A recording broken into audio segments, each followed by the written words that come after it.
கொட்டும் மழைக்காலம் உப்பு விற்க போனேன் காற்றடிக்கும் நேரம் மாவு விற்க போனேன் தப்பு கணக்கை போட்டு தவித்தேன் தங்கமே ஞான தங்கமே பட்ட பிறகே புத்தி தெளிந்தேன் தங்கமே ஞான தங்கமே நலம் புரிந்தாய் எனக்கு நன்றி உரைப்பேன் உனக்கு நான் தான்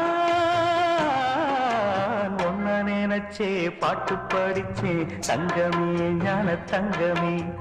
என்ன நினைச்சே நானும் சிரிச்சே தங்கமே ஞான தங்கமே